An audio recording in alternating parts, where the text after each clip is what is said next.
Saishale, Wayakantake, Earth Keeper, Earth Keeper. Your feet are wet from many lands. Keep your heart clean, and you will see the unseen. Saishale, Wayakantake, carried over nations' water. Saishale. Today I have Joshua Hathaway and Lillian Love on the line. Hello, you guys. Hey. Hello, Farida. It's so wonderful to have these two beautiful beings here with me. They exemplify exquisite collaboration through their honest and consistent self-expression and deep listening to each other for understanding and empathy.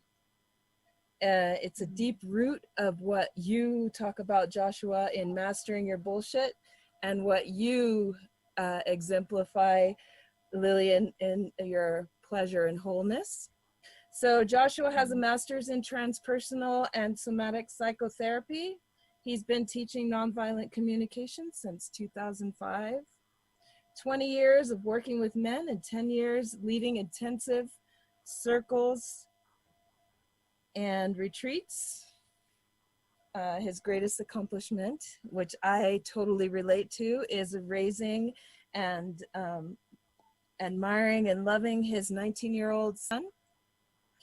Lillian, Miss Lillian, beautiful Lillian, is a feminine empowerment coach, a writer, a speaker, a leader, and her gift for somatic cellular healing guides people to get out of their heads and into their bodies. She is the creator of Cosmic Touch, a docu-therapy film. Lillian is also all about passion, compassion, and pleasure in wholeness and health. So the reason I wanted to ask you guys here is because I've been following your love story. And it's such an important thing in this day and age. You know, you both do such a great job communicating, and so I wanted to have you here to share your story of reconciliation and just, you know, being these two beings who have very well-established purpose, and then together you also have things that you do in terms of purpose, you know, retreats and things that you do for couples. So on those two lines, I'm excited to get into whatever you want to share today.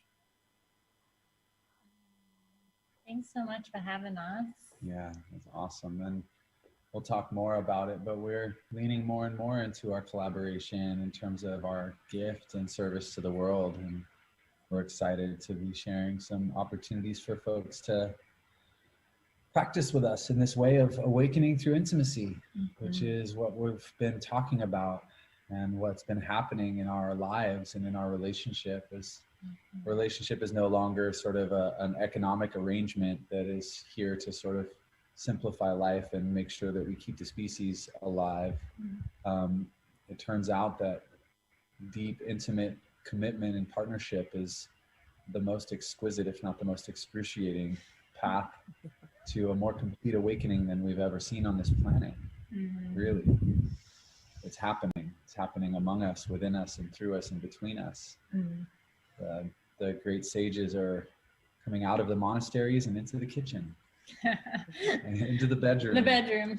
And you know, it's one kind of thing, and a necessary kind of thing, to be able to sit on a pillow and watch your mind and not react to what's happening.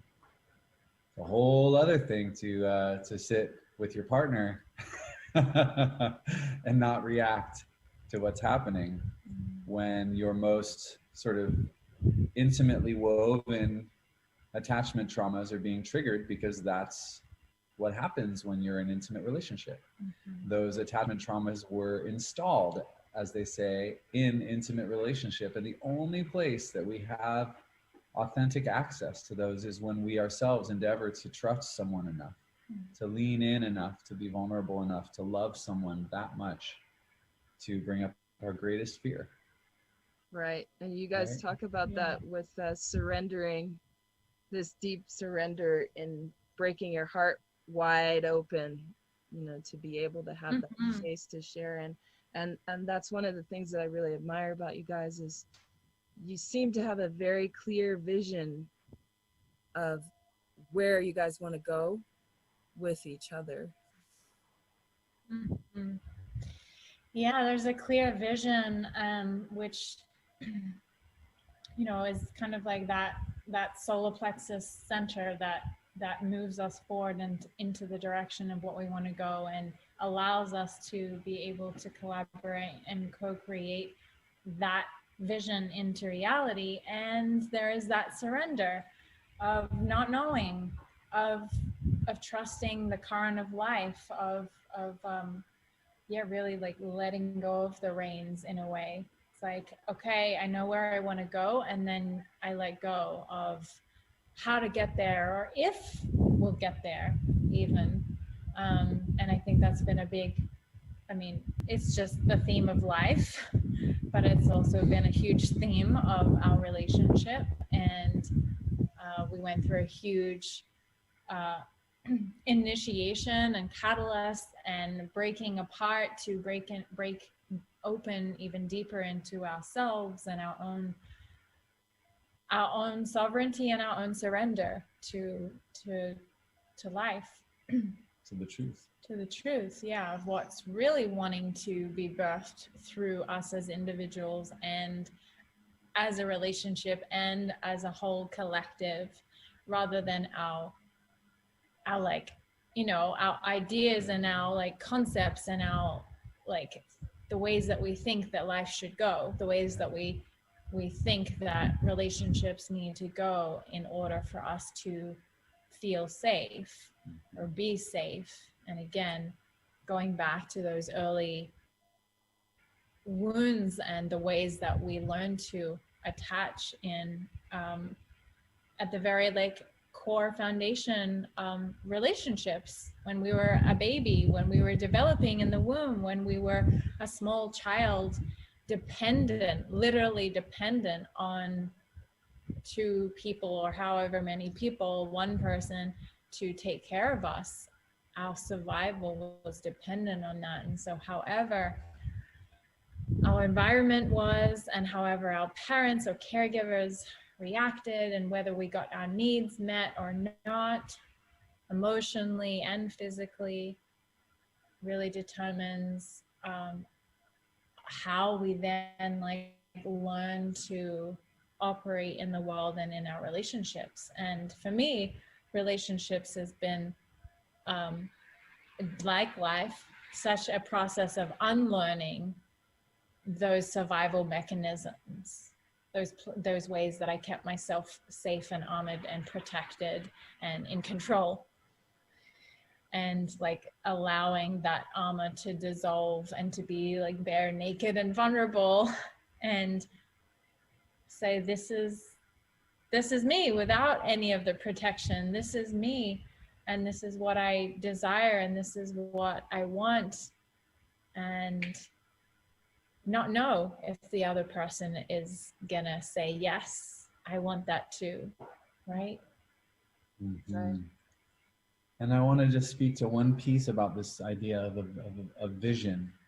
And what I've seen in our relationship, and what's really occurred deeply within myself and within our sort of navigation system, is that our compass is less about like a point on the map, and it's more about an energetic signature. And when we're in a certain energetic signature, an emotional signature, we know that we're in flow. When we hit snags, when we go back to what I will call our habitual energetic signatures or emotional signatures of mistrust, uncertainty, one foot in, one foot out, like all of these energetic signatures that show up, then we know that we need to sort of slow down and tend to what's arising, not to turn that thing that's happening in myself or my partner into an enemy or a problem, but to just like slow down, soften up, and be with what's arising, because most people see that as like a problem, but what's happening is an opportunity, for healing, is an opportunity for humble, vulnerable contact with something that's really tender. And the more that we can meet what arises in our relationship, whatever arises that isn't that energetic signature of faith and trust and love and joy and playfulness and connection, and the higher our sort of standards become of how much of that kind of energy we live our lives with, right? Then any little like drop, like our baseline used to be down here once upon a time, right? And my baseline, like just regular old day, is a quality of ecstasy that I once would have longed for in my life and not known where to find. And now I live at that baseline of joy and openness and creativity and playfulness. And anything that sort of drops below that threshold becomes really apparent, and we get to tend to it with a lot of love. But it's less like I know what it looks like, where we're going, and it's like, no, I have a sense of what it feels like to be on the path. And I'm so happy to let love show me that I have a sense of what it feels like. So, and the energetic pathways, these are such important things of not knowing where to find it. And this is what's drew me to talk about this, is I didn't know where to find me. I had no idea where to find me. And this idea of being quiet to me was like, I'm loud. I like to talk. I'm very social. What do you mean be quiet? You know, I was able to finally find that spot in myself, but it was when I was in a huge space of like just complete despair and like, you know, throwing your hands up. So I want to talk about those moments, like within yourselves, because you seem to have really found those parts of yourself, and they seem to carry the strength of, because you each know yourselves as individuals, and you're not going to compromise those parts of yourself. However, you do surrender into knowing that there is a certain amount of giving to the other person while receiving at the same time. So it's a give and take, and it is a little bit of surrender to work with each other. But like, how do you think those like tie in with each other, and finding this as a couple, finding this unified whole, and also knowing those same patterns with each other now that you know yourselves so well? Like, just speak on that for a little bit. Yeah, I mean, I'm really hearing, you know, that journey of finding yourself, and your center, and then opening in relationship to another and their center and their self, and how do we like honor each other and not give up parts of ourselves, and weave and co-create together. And yeah, I mean, I just love what you said, like, I didn't know where to find myself. And that is just it. It's like, it's all a mystery. And we can kind of like come up with a map, and yet the map is going to still be full of mystery and treasure hunts, and is unique to everybody, right? And I share a lot about my process and my journey of finding myself, and those like many dark nights of the soul of just despair and, you know, depression and like trauma and just like seeking and searching, and like you said, like throwing my hands up in the air and on my knees, literally in prayer, when that was something that I didn't grow up doing even. And just like, for me, it's like soul retrieval. It's calling parts of our being, our soul, our consciousness up from the depths of the unconscious, of like this kind of place where we kind of got fragmented and lost, not only in this lifetime, I feel, through through trauma, but in our kind of collective human consciousness, and pulling those parts of us back, like going down into the depths and pulling them back out, and being our own savior, being our own love warrior.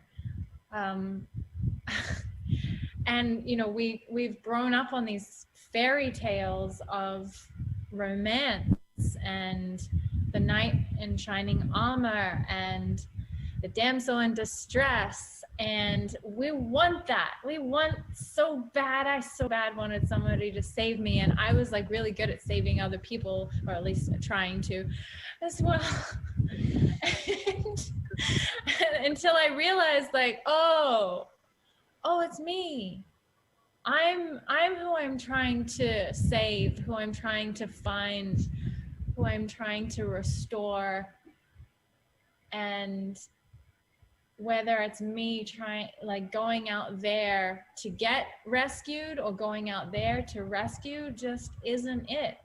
Like, it'll be a bottomless, endless spiral. And it was not fun. But I really do feel like those moments and that journey, it's the heroine's journey, right? The hero's journey, those moments of going outside of ourselves, of the dark nights of the soul, of the desperate, like, searching and seeking. And the facing the big bad guy, facing the dragon, facing the right. darkness, facing your own demons, facing your own shadows, facing soberly and clearly the ways that you have betrayed yourself to cause the life that you have created for yourself. Yes, that's it. Yeah, that's the key. And they're necessary. We have to go on that journey. A lot of people don't want to, but the end is so beautiful when you can move through those moments. And it's a continual process. I used to grasp onto and cling onto this enlightenment thing. Oh, I'm going to be, it's enlightenment. It's another download. And that's such bullshit, because it's continual process.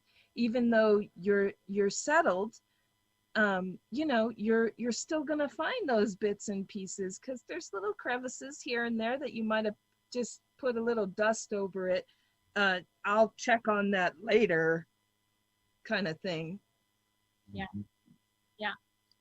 Which is why for me and for us, I think it's so important, one, as like leaders and coaches and healers in the world, but also as an example of a relationship, to be transparent and vulnerable with, like, that journey, and with the humanness, and with, we're still finding little crevices where the fear and the mistrust and the, you know, darkness is hiding, right? Where the outsourcing our power, where the self-betrayal and abandonment is still hiding.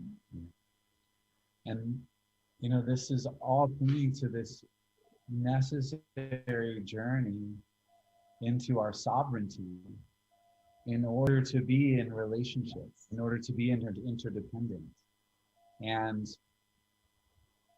if we can't hold the perspective of sovereignty, if we can't at least like take on the perspective of, I am a radically sovereign being who's fully responsible for what I have created in my life, then we are going to continually outsource our power to the evil X, the government, the cabal, whatever, the devil, whatever your other of choice is, to sort of make responsible for why things hurt, right?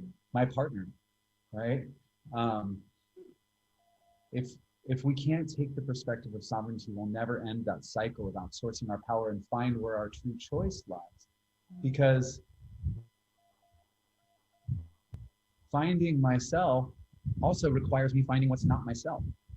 Like, how do I actually know what myself is, unless we're talking about the dualistic world where there is individual selves, which exists simultaneously with the world of complete and perfect and edgeless unity, in which all is arising in codependency, right?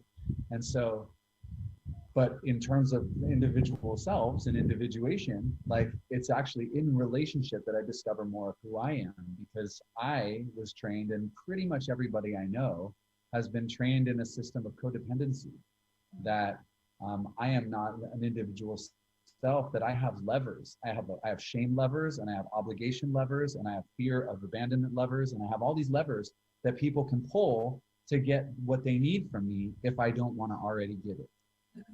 Right? And so it's about like owning your levers, right? And it's about being like, wait a second, like a truly exquisite relationship is one where I only give what I give joyfully. I don't give out of a sense of obligation, and I don't accept anything that's given out of a sense of obligation.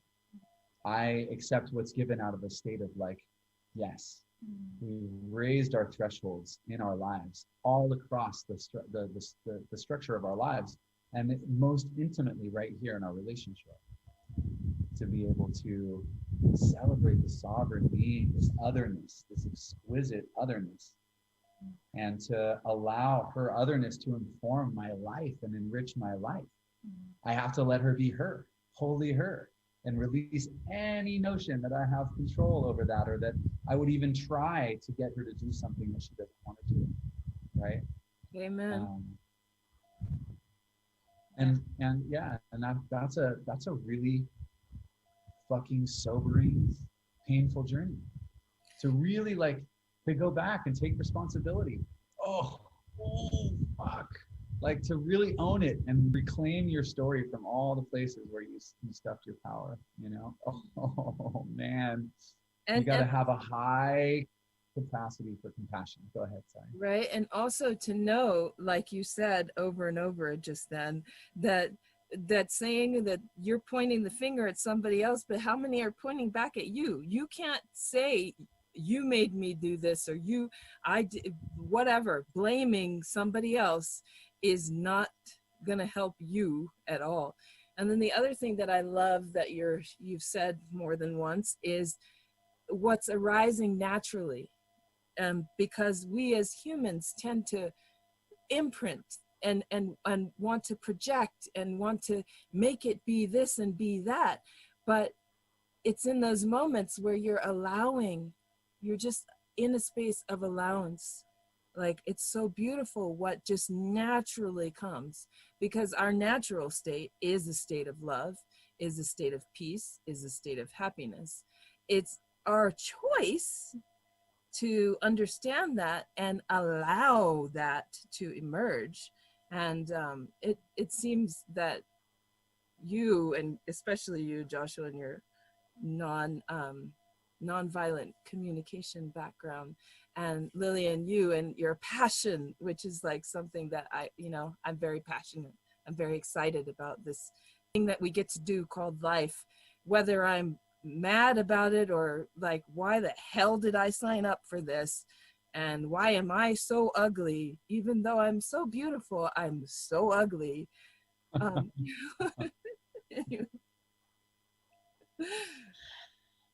Yeah, and we've personally gone on this deep journey, and we'll continue to excavate, find these little crevices, right, of the places where being called in to higher and deeper levels of self responsibility, integrity, and ultimately sovereignty being like, I am the queen of my queendom. My queendom is my mind, what thoughts I allow to permeate my emotions, my actions, my behaviors, my choices. And this is my domain. This is my responsibility. My ability to respond comes here.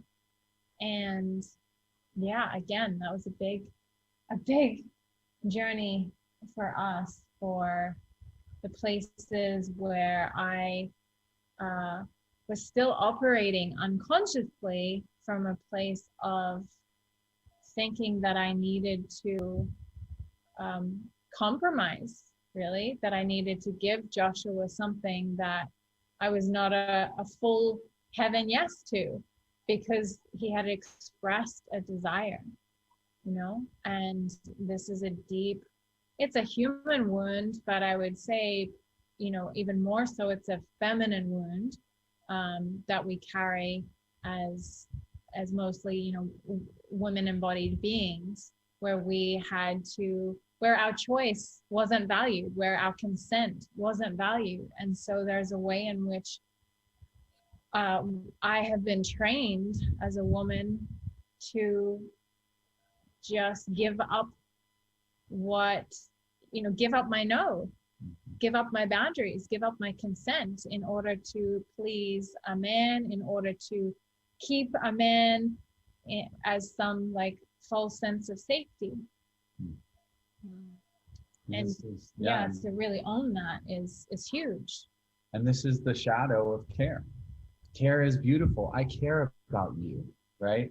The shadow of care is I'm going to leave myself. I'm going to dishonor myself and my truth by giving you something that I think you want, right? Yeah. What would walk through that fire? But there's always. Go ahead. Oh no, there's always what? I'll ask you in a minute.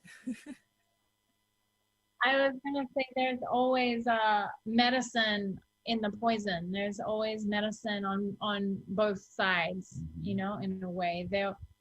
I definitely had blame for Joshua and, you know, his actions in our experience that broke us open to more sovereignty and co-creation. But there were also ways in which I was like shining a light on what you couldn't see, and vice versa. Yeah, absolutely. We were both. There's this distinction that I've learned through our process of our breakup and our return, and it's that I'm actually not a no to any being in the world. I'm not a no to beings. I'm a no to certain behaviors. Right? And if a being can't let go of a behavior, if they're just stuck in the identification with some certain behavior that I'm a no to, then they're not going to be in my world, or that dictates how intimately I'm going to allow that being into my world, because I don't allow certain behaviors. They just don't happen in my realm, because I am the king of my kingdom. And whatever gets in here, I let it in. Whoever shows up here acting in ways that impact me, I have invited in on some level. And I've gotten really clear on what I am willing to invite in. But there's a shadow of sovereignty. And the shadow of sovereignty is dissociation, is not seeing the what's happening, is not tending to and being sensitized and attuned to what's happening in another, and the unintended impact. And the ways that, in this case, like Lillian was shutting down, she was contracting, and she was having panic attacks during this phase of our relationship. And I was not, I didn't attune to that and really make a safe space for them, right? And slow the whole process down enough in the presence of that clear trauma response that was happening in her system, to really tend to that, right? In a way that that would have sort of made it a gentler process, not easier per se, not more or less thorough, but a gentler process. I think if we could have really held some loving space for what was arising for you with a lot of curiosity. Yeah, and this is like, again, the shadow of humanity, shadow of a feminine essence, masculine essence, and how that kind of portrays through men and women and non-binary, where, you know, feminine shadow is really that codependency and outsourcing power and collapsing and not having or honoring our own boundaries. The victim. And then where the masculine shadow lives in all of us is this over individuation, this kind of like over separating and disassociation from one another, numbing, and like taking, right, and overpowering, and forgetting that we're all connected, and forgetting that we're all so deeply interwoven, and whatever is happening over here for you is happening here for me, whether I'm attuned to that or not. We have a deep impact, and we need each other. We are sovereign, we are individual beings, and we're deeply connected, and we need each other. So yeah, that's a perfect lead into what I was going to ask you anyways, is like, you guys are so conscious about creating your world together now, you know, and so in your journey, so beautiful. I just wanted to know what would be your greatest, you know, contribution or I guess advice to others who are consciously coupling and creating together. Yeah, what would you think would be the deepest or the greatest contribution you could have to them?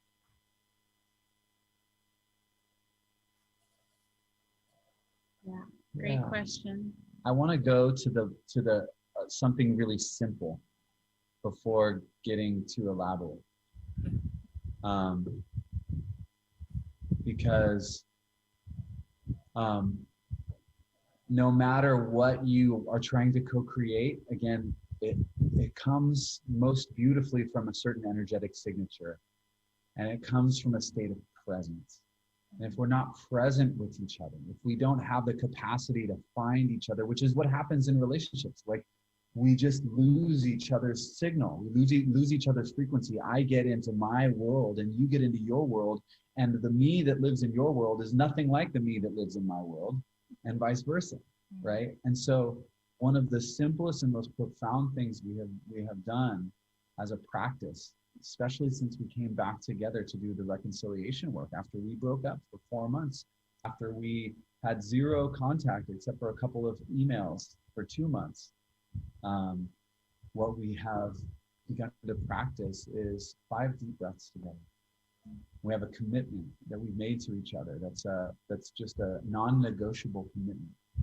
That anytime one of us starts to feel any kind of like level of trigger, or that the emotional vibration of the conversation is outpacing our capacity to be with what's happening, then we can ask, are you willing to take 5 deep breaths? And the commitment is that anytime one of us asks for that, if we're like literally like standing on a, you know, out on the limb of a tree about to fall off, if one of us asks for those 5 breaths, like we say yes. There's no situation in our lives where taking 5 deep breaths before you proceed is going to be anything but of benefit, except for, you know, if you're trying to hit a fastball and it's already been thrown. I don't know, but like but I'd like to invite you to take 5 deep breaths with us together now, just and as in those who are listening, just take a moment and we'll just together breathe in through the nose and out through the mouth. In through the nose, out through the mouth. In through the nose, out through the mouth. 2 more. In through the nose, out through the mouth. And 1 more. In through the nose, out through the mouth. Yes. Simple way to bring it back home. Like, how could you not recognize who you are, how you are, your frequency, anything? I mean, you'd be like, what? Yeah. Huh? All that's gone. What? Yeah. Oh, here we are. Here I am. Oh. Here you are. Yeah. Yeah. Clarity. Yeah, and it really is. It's a navigation tool. It's the most powerful navigation tool that we have in our tool belt, really, among many exquisite tools. This one tool, and it just slows the pace down. It brings us back into our bodies. We breathe coherently together, and in doing so, our nervous systems sync up and create rapport where there may have been some interruption of rapport, some interference patterns running. Right? Yeah, always. And that's not gonna solve everything. Right. It's No, just it's not. But it's, you know, I always say that your breath is your greatest teacher and friend, you know, and it is your life force. And it is what brings presence and essence and, you know, the peace, the flow, the openness. Yeah. That's a beautiful Try not breathing gift. for a minute. See what happens. Yeah, breath is life. And it gives a moment of pause for us to like also be able to go inward and breathe. Every inhale, just really like breathe in and make space for the sensations and the triggers and the stories that we're telling about the other person or ourselves, or the emotions that are there, and really just like, again, it's about reparenting ourselves from those early kind of wounds. Like I got you, I'm breathing with you, I'm present with you, and then we have more capacity to open up and actually see the person in front of us, not through the lens of our wounds and our stories and our projection. And I think in our time of using that tool over the last year or 9 months, 9 months, we've had maybe maybe two moments where somebody has asked the other, you know, will you take 5 deep breaths with me?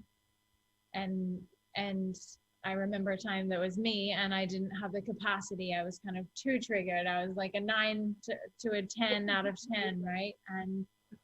And that just meant, you know, that we're going to take a pause. We took a pause. We like left the room, and then we come back and we go, okay, I'm ready to take those 5 deep breaths now. Nice. And it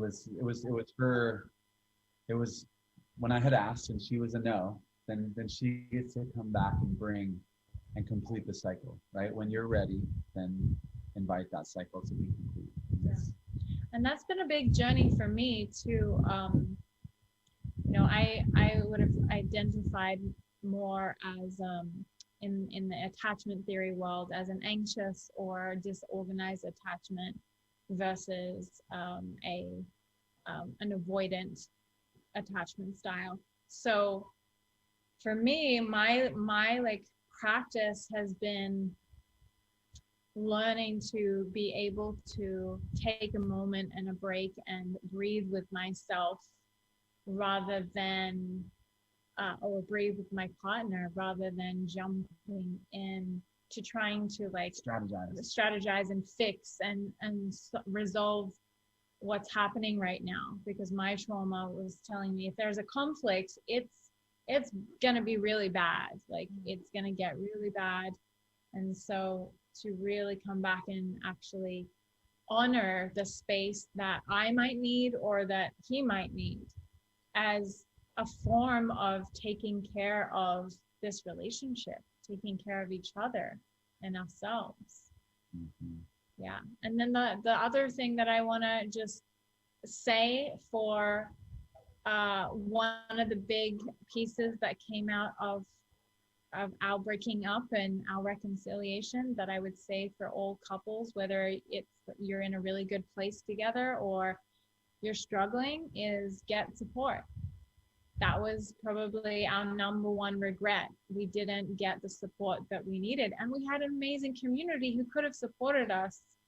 But we kind of thought that we, you know, hey, we're got it. Relationship guides and coaches. We should be able to do this ourselves. Oh. Yeah. And there was some element of thinking that it wasn't that bad until it was just disastrous. Yeah. And which was a pretty quick Yeah, it was kind of it leapt pretty fast. a quick train, right? But so before it gets really bad, or before it gets really hard, like, get support. And there's a lot out there.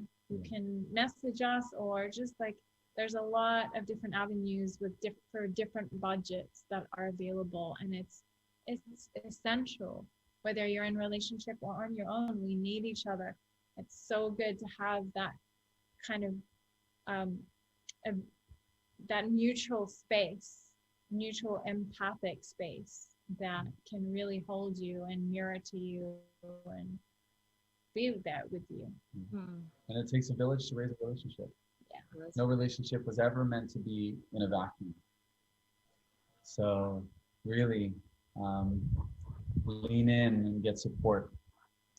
And even if it's just finding another couple you can talk to, like, we often struggle alone, feeling like we're alone when actually the people right next to us are struggling in the exact same way. And just having some contact with that in itself can be the difference between being totally stuck and feeling a breath of possibility.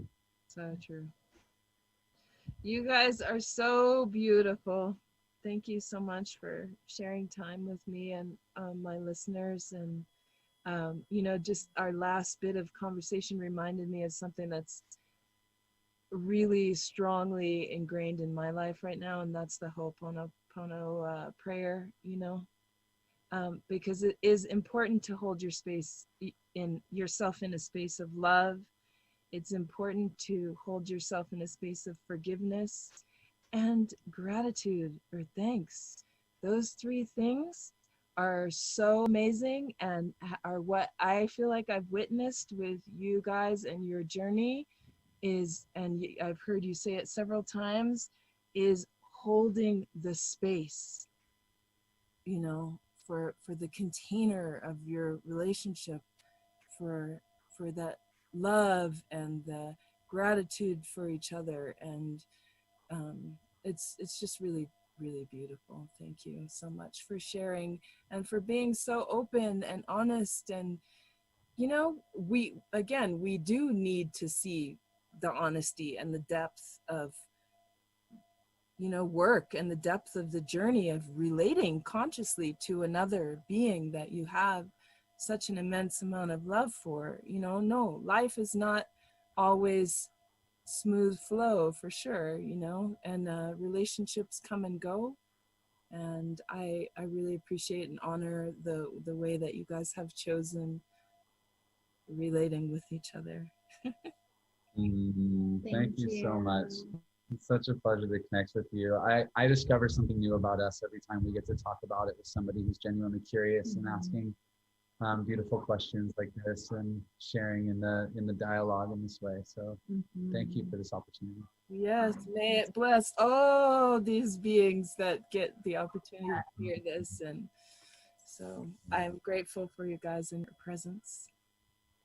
Yeah, and I'll just say, be on the lookout for the Deeper Dojo, which is something that we'll be bringing forth in January. It's going to be a practice space for awakening through intimacy. It's a virtual program that will meet ultimately twice a month for 90 minutes, and we'll be doing small teaching segments on different aspects of communication, connection, honesty, listening, and intimacy, empathy, and then we'll be practicing, just getting in there and partnering up with people, dyads and triads, and getting practice space to try this stuff out. Have to be in a relationship. You can come as you are. Yeah. You're in a relationship with yourself anyway, so we're always in relationship, right? Never alone. All right. Thank you so much. Thank you, sister. Be well. Thank you.